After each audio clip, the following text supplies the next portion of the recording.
بسم اللہ الرحمن الرحیم وبہ نستعین وہو خیر معین۔ آیا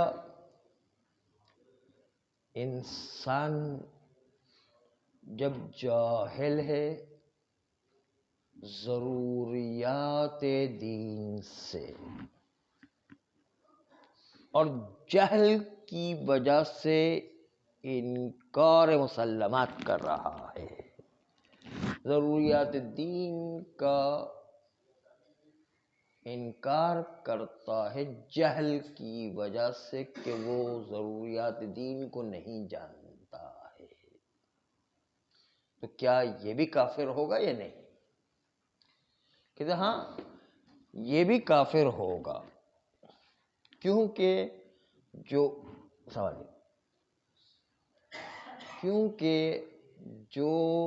عنوان دیا گیا ہے، عنوان کفر دیا گیا ہے، وہ ہے انکار، چاہے انکار جان بوجھ کے کرے چاہے انکار جہل کے نتیجے میں کرے۔ یہ انکار موضوعیت کفر اور موضوعیت تحقق اسلام اس میں ہے کہ الوہیت و توحید و معاد کے علاوہ ضروریات دین کا انکار نہ کرے۔ تو تحقق اسلام میں ان تینوں چیزوں کا اعتراف کرے، الوہیت و توحید و معاد، ان کا اعتراف کرے اور ضروریات دین کا انکار نہ کرے کہ جو انکار رسالت آتا ہے یہ نہ ہو۔ اس میں یہ کہیں نہیں دکھایا گیا کہ انکار رسالت میں جانتا ہو تو کافر ہے، انکار رسالت میں جاہل ہو ضروریات دین کا تو کافر نہیں ہے۔ جہل اور علم کا فرق نہیں ہے، صرف انکار رسالت کا لازمہ آتا ہو ضروریات دین کے انکار سے، بس اس کے نتیجے میں کافر ہوگا۔ بس اس کا مطلب چاہے پتہ ہو ضروریات دین کا چاہے پتہ نہ ہو ضروریات دین کا، انکار ضروریات دین کرے جس سے انکار رسالت لازم آئے تو وہ کافر بن جاتا ہے۔ اس لیے آپ کے سامنے چند امور کو جو تحقق اسلام میں اعتبار رکھتا ہے،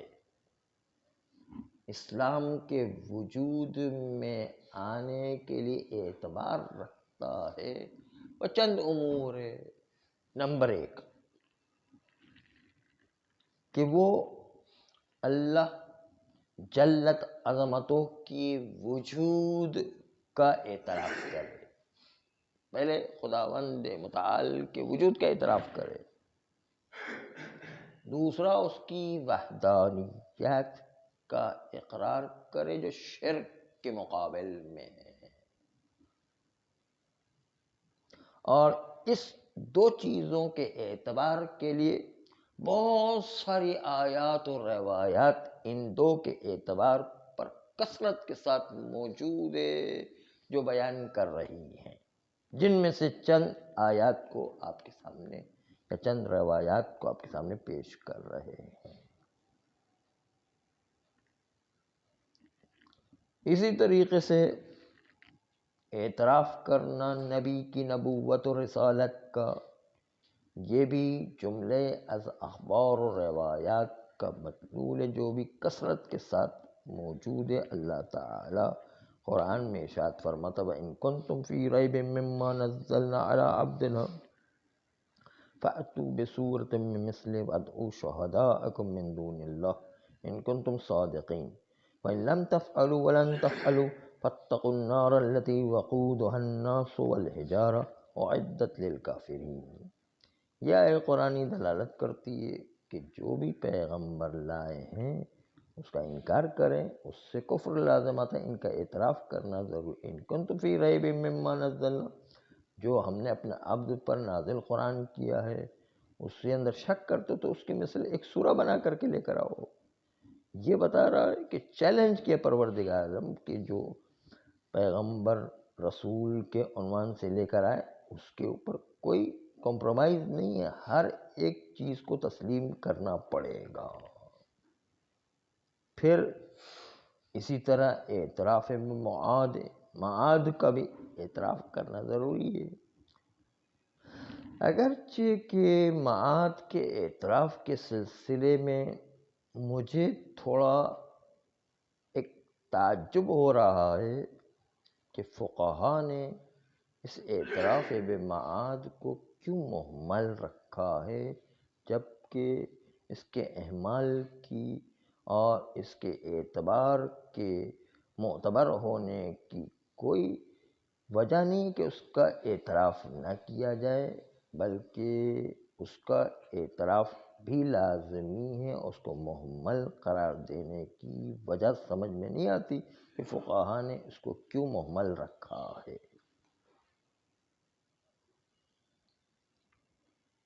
کس طرح اس کو مہمل رکھا جا سکتا ہے جبکہ ایمان بمعاد کو ایمان باللہ کے ساتھ کئی موارد میں ایک ساتھ قرآن مجید میں ذکر کیا گیا ہے. جیسے کہ مجھے قرآن کی آیتیں ذہن میں ہے، اس کے مطابق اللہ تعالیٰ نے کہا کہ ان کنتم تؤمنون باللہ والیوم الآخر، اللہ پر ایمان اور یوم آخر پر ایمان کی بات ایک ساتھ لے کر آئے. وقولہ، اور پروردگار کا یہ قول، ان کننا یؤمن باللہ والیوم الآخر، یہ جو ہے ایمان باللہ یوم آخر کا ایمان دونوں کا تذکرہ ہے. من کان منکم یؤمن باللہ والیوم الآخر،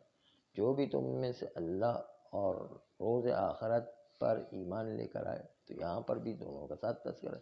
من آمن باللہ والیوم الآخر، جو لوگ بھی ایمان لے کر آئیں اللہ اور روز آخرت پر. اس کے علاوہ بہت ساری آیات اور بھی ہیں. ان آیات کی موجودگی میں کوئی چارہ نہیں کہ ہم معاد کا بھی اقرار کریں وجہ موضوعیت کے طور پر کہ اسلام کے وجود میں آنے کے لیے خود معاد کا اعتراف بھی موضوعیت رکھتا ہے. آیا ان تین کے علاوہ الوہیت، توحید و معاد کے علاوہ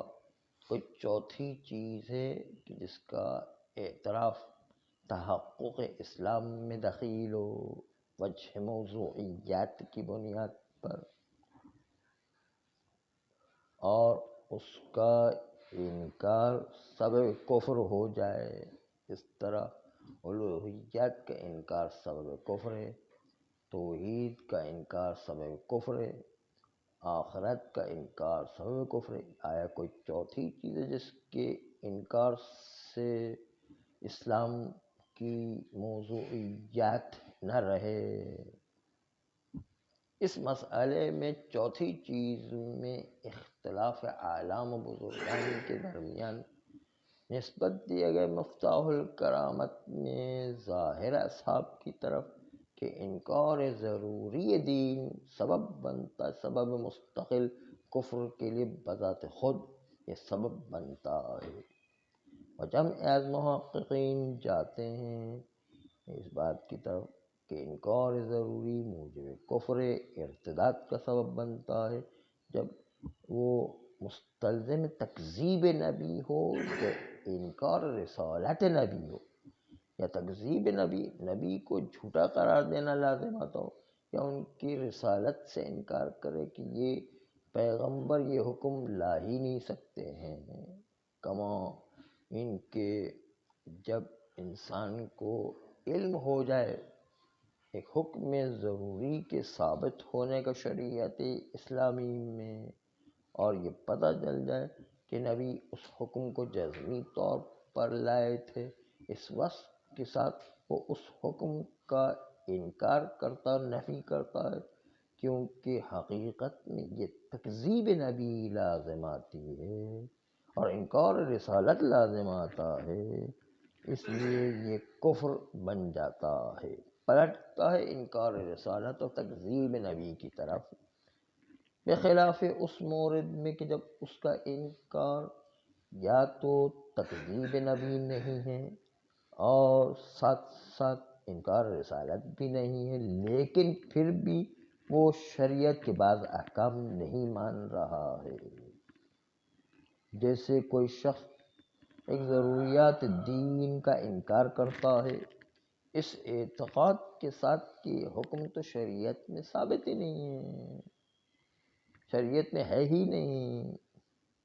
اور پیغمبر تو اس کو لائے ہی نہیں ہیں، جبکہ واقع میں وہ ثابت ہے اور بالکل واضحات میں سے ہے، لیکن وہ کہتے نہیں شریعت میں ہے ہی نہیں۔ جیسے کل دو مثالیں پیش کی تھی کہ نماز مولویوں نے بنائی ہے، اصل تو اقیم الصلاۃ کا تھا، صلاۃ کا مطلب دعا ہے، تو وہ نماز کا انکار نہیں کرے، رسول کا بھی انکار نہیں کرے اور رسول کو جھٹلا بھی نہیں، رسول کی کہتے رسول لائے تو مانتے ہم، لیکن رسول تو وہ لائے ہی نہیں ہے، مولویوں نے بنایا نہیں۔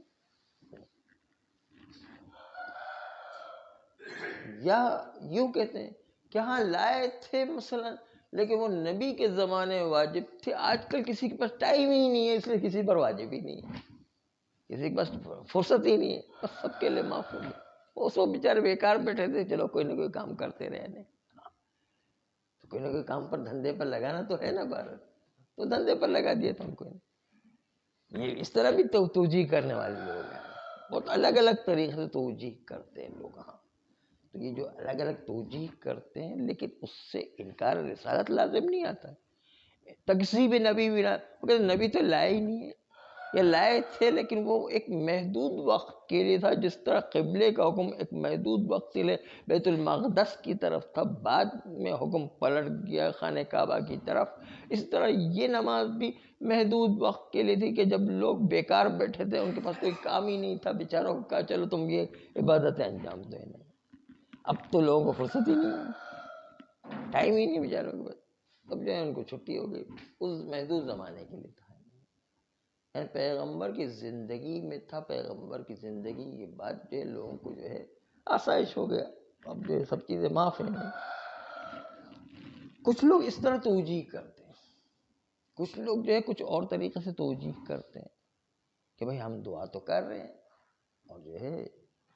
وہ ایک پرویزی مذہب نکلا تھا، الحمدللہ وہ ناکام ہو گیا، پہلے بہت عروج پر جا رہا تھا، وہ ہر عبادت کے معنی کو تبدیل کر رہے تھے، نماز کا مطلب جو ہے کچھ اور کرتے تھے، حج کا مطلب کچھ اور کرتے تھے، زکوٰۃ کا مطلب کچھ اور کرتے تھے، نماز کا مطلب وہ کہتے تھے نماز کا مطلب ہے سیر و تفریح کے لیے جاؤ، وہ جو ہے بالکل نماز کا ایک دم مطلب تبدیل کر دیا، اور جو زکوٰۃ کا مطلب کہتے ہیں تجارت کرو، زکوٰۃ کا مطلب تو تجارت کرو، اصل معنی ہی تبدیل کر دیا۔ یہ پروزی مذہب جو بالکل حال ہی میں نکلا تھا، پہلے جو ہے رضویہ کے سٹاپ پر یہ لوگ کھڑے رہتے تھے، باقاعدہ لوگوں کو گھیرتے تھے، جو بھی ایک انجانا آدمی تو پکڑ کر پھر اس سے گفتگو کرتے، اس کو قائل کر دیتے تھے، ان کے پاس دلیلیں ایسی تھی، یعنی وہ ماہر ہوتے تھے، ایک عام آدمی جو ہے اس کو قائل کرنا آسان ہوتا ہے، تھوڑی سی دلیل لا کے جو قرآن کی آیتیں لا کر ثابت کر دیتے تو یہ رضویہ کے سٹاپ پر پہلے بہت کھڑے رہتے تھے نا جی، نہیں دیتے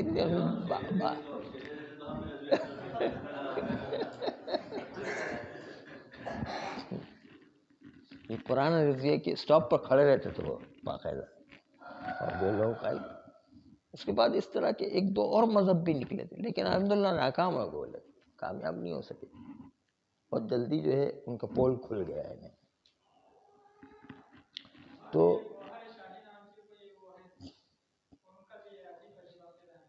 ان کا عقیدہ کیا ہے؟ ہاں وہ بھی ایک عقیدہ تھا کہ رضویہ کی مسجد میں، وہ جو اصلی مسجد ہے رضویہ کی، اس میں آ کر کے وہ نماز پڑھتے تھے، یعنی وہ اول وقت سے لے کر مغرب تک ان کی نماز ختم ہی نہیں ہوتی تھی، وہ اتنا الحمدللہ رب العالمین میں سوچ میں پڑ جاتے تھے، وہ کہتے اللہ جو ہے اس کی جو ہے کیا عظمتیں ہیں، وہ دور دور تک سوچنا شروع کر دیتے اور نماز ہی ختم نہیں ہوتی تھی، یعنی خالی الحمد بھی ختم نہیں ہوتا تھا کہنے، وہ اتنا سوچتے تھے۔ ایک ڈاکٹر صاحب تھے وہاں پر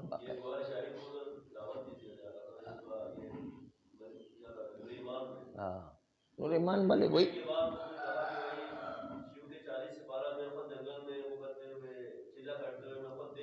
ہاں بالکل صحیح بات ہے، یہ جو ہے وہ ظاہر ایک روحانی طاقت تو آ جاتی ہے، اتنا سوچ سمجھ کرے تو شاید ہندو لوگوں میں بھی طاقت آ جاتی ہے کچھ نہ کچھ، تو یہ ایک عبادت کے اندر روح تو ہے بہرحال، لیکن ساتھ ساتھ نظریہ غلط ہے، نظریے جو ہے مختلف لوگ مختلف چیزیں بنا لیتے ہیں،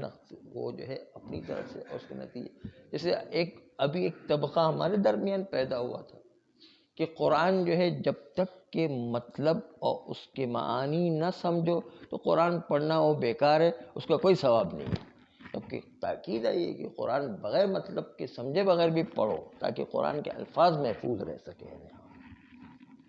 وہ بھی ثواب رکھتا ہے، البتہ کوئی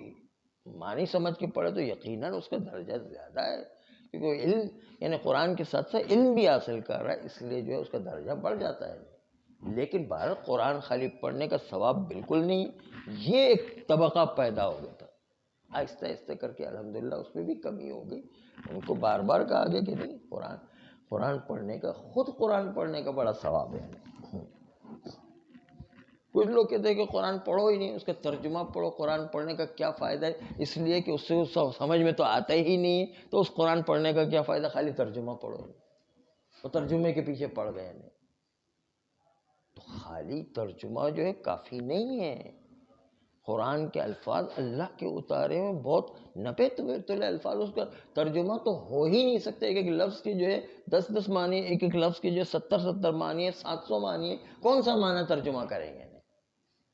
ہزاروں مسئلے ہوتے ہیں، خود اصل عربی کے اندر جو مفہوم ہے وہ مفہوم ترجمہ میں کبھی ادا ہی نہیں ہو سکتا، بلکہ میں آپ سے کہوں کہ جتنے بھی قرآن کے ترجمے آج تک وہ اجتہادی طریقے سے بہت دقت سے جو معنی کرنا چاہیے وہ معنی کسی نے بھی قرآن مجید میں نہیں کیا ہے، تمام ترجمے جا کے دیکھ لیں اس میں وہ دقت تو ہے ہی نہیں، یعنی کسی کی تو اصل دقت کرنا چاہیے، ہاں ان کا بھی کسی کا بھی نہیں ہے، اس دقت والا کوئی بھی نہیں ہے، کسی کا بھی نہیں ہے، ہاں طاقت بھی نہیں ہے، اور پھر وہ اس طریقے سے ایک ایک لفظ کی بال کی کھال نکال کر کے جس طرح اجتہاد میں پیش کیا، ٹائم نہیں تھا کل مجلس میں ہمیں بیان کرنا تھا اس نقطے کو کہ اس میں کتنا فرق پڑ جاتا ہے، لیکن وہ مجلس میں بھی وہ جلد بازی میں وہ نقطہ رہ گیا، لیکن وہ مجلس میں نہیں پیش کر سکے، لیکن وہ ایک نقطہ تھا نا بات۔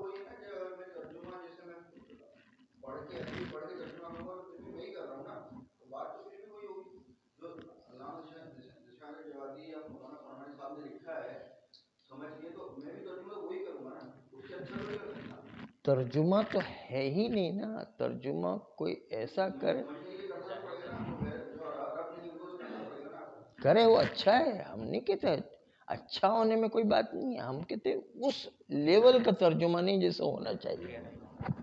اس لیول کا ترجمہ کسی کا ابھی تک نہیں آیا ہے،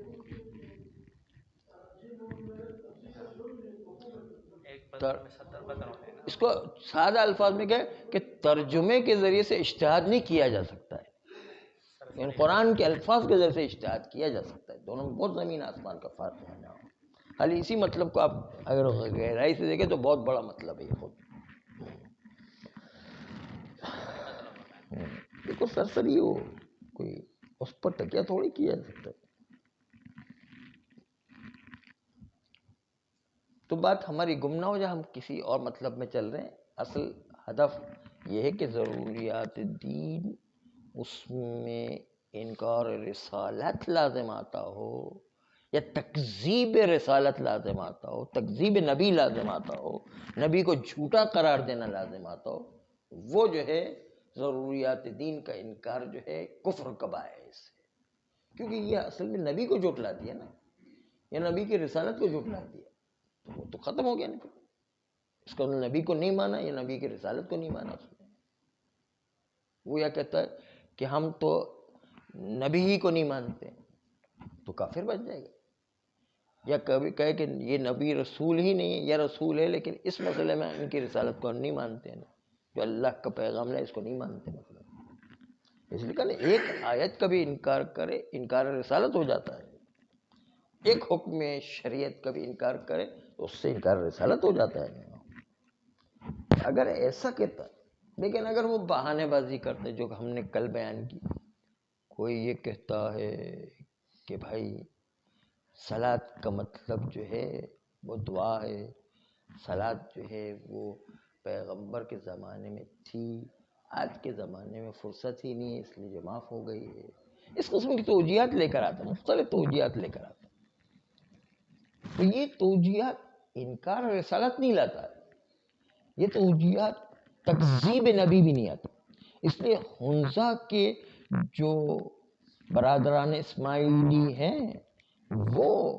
حنظہ کے برادران اسماعیلی کے بارے میں علماء کا اختلاف اسی پر آ گیا ہے کہ وہ انکار رسالت آ رہا ہے یا انکار رسالت نہیں آ رہا ہے, اس کی وجہ سے اختلاف ہو گیا.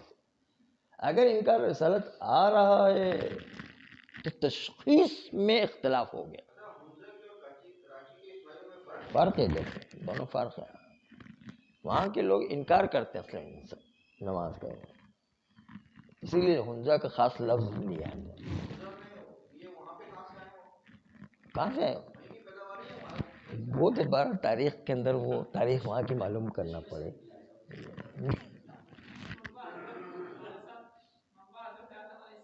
ہاں سب ہم بھائی ہیں ایک دوسرے کے.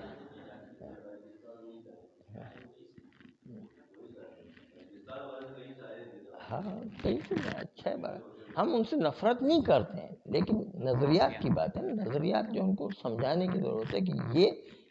یہ کام نہیں کرو کہ جو آپ انکار رسالت والا ہو جائے. باقی ٹھیک ہے, اگر آپ جو ہے انکار رسالت نہیں کرو تو بس ٹھیک ہے, ہم آپ کے ساتھ ہیں, آپ کو ہم پاک مانیں گے, مسلمان مانیں گے. ہم جب وہابیوں کو جو مسلمان مان رہے ہیں, جو ہمیں کفر کا فتویٰ دے رہے ہیں, جو ائمہ کو کبھی اندر سے برا بلا بھی کہہ رہے ہوتے ہیں, خالی ظاہر نہیں کر, اظہار جب تک کہ نہیں کیا تب تک اس کو مسلمان, تو یہ تو بیچارے پھر بھی وہ سیدھے سادے لوگ ہیں, ہم ان کو کیوں کافر مانیں گے؟ اگر وہ انکار رسالت لازم نہ ہو یا تکذیب نبی لازم نہ ہو تو ان کو جو ہے مسلمان ماننے میں کوئی حرج نہیں ہے. اس طرح بوری حضرات, بوری بھی امام موسیٰ کاظم علیہ السلام کو برا بلا کہتے ہیں, لعن طعن بھی کرتے ہیں باقاعدہ, لیکن جب تک کہ انہیں اظہار نہیں کیا ہے تب تک ہم اس کو مسلمان مانیں گے. اور یہاں پر فردی شخصی مسئلہ چلتا ہے. ایک کو دیکھ کر پوری قوم کے اوپر کفر کا فتویٰ نہیں لگا سکتے ہیں. اس شخص کو جو انکار رسالت کا اظہار کر رہا ہے, جو امام کو برا بلا ظاہری طور پر کر رہا ہے, اسی کو ہم کافر مانیں گے, باقی پوری قوم کو کافر نہیں مانیں گے. شخصی مسئلہ ہے یعنی, اس لیے ایک کو دیکھ کر پوری قوم پر حکم نہیں لگایا جا سکتا. یہاں یہ بہت باریک بینی والی بات ہے اور معاشرے میں بہت زیادہ رائج ہے. اسی لیے اشتباہ کر جاتے لوگ کہ ایک کو دیکھا بس سب پہ حکم لگا دیا. یہ بھی غلط ہے, ایک کو دیکھ کر سب پہ حکم نہیں لگایا جا سکتا ہے. اور اظہار جب تک کہ نہ کرے, دل میں ان کے بعد بھلے کچھ امام زمانہ علیہ السلام کو دل میں برا بلا کہتے رہے, لیکن جب تک اظہار نہیں کیا اس کو مسلمان مانیں گے. اس لیے اسلام, ہمارے مراجع اور صحیح اسلام کی فکر یہ کہ لوگوں کو جتنا ہو سکے اسلام کے دائرے میں شامل کرو, اسلام کے دائرے سے باہر نہیں نکالو. یعنی کوشش کرو وہ اسلام کے دائرے میں, جہاں مجبوری ہو جائے صرف اس وقت جو ہے اسلام کے دائرے سے باہر نکالا جاتا. باقی جتنے بھی فرقے ہیں وہ دھڑا دھڑ کافر بناتے ہیں. ہماری جو فکر یہ کہ نہیں, جتنا ہو سکے مسلمانوں کے دائرے میں باقی رکھا جائے اور اجتماع کی صورت برقرار رہے, اسلام کی طاقت برقرار رہے, اور جو ہے مسلمانوں کی تعداد میں کوئی اختلاف پیدا نہ ہو جائے. تو یہ آپ نے ملاحظہ فرمایا. آیا اس کے اندر اگر کوئی جاہل ضروریات دین سے, تو عرض کیا کیونکہ موضوعیات کافر منکر ہے, چاہے منکر جہل کی اسے انکار کر رہا ہو چاہے جان بوجھ کر عمدن انکار کر رہا ہو. دونوں صورتوں میں منکر ہونے کی صورت میں منکر الوہیت، منکر توحید، منکر معاد اور ضروریات دین کا منکر، اس میں جہل اور علم کا کوئی فرق نہیں. دونوں صورتوں میں اگرچہ کہ بعض لوگوں نے جاہل کو کہا ہے کہ یہ کافر ہی نہیں ہے، لیکن نہیں، عنوان منکر موضوعیت کفر رکھتا ہے، تو اس عنوان موضوعیت کفر میں جاہل افراد بھی شامل ہے. البتہ یہ جاہل، اس میں ایک بہت امپورٹنٹ مسئلہ ہے کہ جاہل جو جہل ہو کر انکار کر رہا ہے ضروریات دین کا، تو ممکن ہے اس پر عذاب نہ ہو. عذاب کا مسئلہ الگ ہے، کیونکہ اس کی عقلی وہاں تک رسائی نہیں رکھتی تھی. اس نے علم حاصل کرنے کی کوشش کی لیکن اس کی عقلی وہاں تک نہیں پہنچ سکے، جہل کی وجہ سے انکار کرتا رہا. مثلا مثال کے طور پر یہی حنظہ کے برادران اسماعیلی، انہوں نے اپنی کوشش کر لی اور اس کے باوجود وہ یہی سمجھتے رہے کہ صلاۃ کا مطلب دعا ہے، صلاۃ کا مطلب نماز ہے ہی نہیں. اس نے پوری کوشش کرنے کے بعد یہ نتیجہ نکالا. تو اب اس کی عقل کی جتنی طاقت تھی، وہ جتنی تحقیق کر سکتا تھا اور انصاف سے تحقیق بھی کی، اور وہ نتیجے پر نہیں. تو اس اسماعیلی کو عذاب نہیں دیا جائے گا، اگرچہ وہ انکار رسالت کا انکار ضروریات دین کر رہا ہے، جس سے انکار رسالت لازم آ رہا ہے، لیکن وہ معذب نہیں ہے، کیونکہ اس کی عقل کے مطابق اس نے صحیح تحقیق کی، اس تک نہیں پہنچ سکا. تو جو بھی کافر اپنی کوشش پوری کرنے کے بعد انصاف سے کوشش کرے اور اس کو حق نہ مل سکے، تو وہ ہر فرقے والا معذور ہے، چاہے وہ کمیونسٹ ہو، چاہے وہ ہندو ہو، چاہے وہ عیسائی ہو، چاہے وہ یہودی ہو، چاہے وہ مجوسی ہو، چاہے وہ وہابی ہو، چاہے وہ حنظہ والے جو ہے وہ اسماعیلیوں کی طرح ہو یا بوہری حضرات ہو. انہوں نے کوشش کی لیکن ان کو نہیں مل سکا، تو وہ معذور ہیں. لیکن انہوں نے کوشش ہی نہیں کی ہے کہ وہ حق کو جانیں کہ حق کیا ہے، تو ان کی اپنی غلطی ہے. اس کا مسئلہ جو ہم ایک بہت سادہ مثال پیش کرتے ہیں. ایک آدمی کو کیماڑی جانا ہے اور تحقیق کیے بغیر کسی بھی بس میں بیٹھ جائے، تو کیا وہ کیماڑی پہنچ جائے گا؟ کسی بھی بس میں ہو سکتا ہے ایسی بس میں بیٹھ جائے جو کیماڑی سے اور زیادہ، جتنی تیز چلے گی اتنا دور لے کر جائے گی، کیماڑی تو پہنچائے گی نہیں. تو پہلے جو ہے اس کو معلوم کرنا پڑے گا کون سی بس کیماڑی لے جائے گی. اس لیے کہ جس طرح کیماڑی بس لے جانے والی ہے، اس طرح ولایت وہ جنت میں پہنچانے والی کون سی بس ہے؟ ولایت علی والی بس ہے یا غیر ولایت علی والی بس ہے؟ پہلے اس کو تحقیق کرنا ضروری ہے. جو بھی پہلے اس کی تحقیق کرے.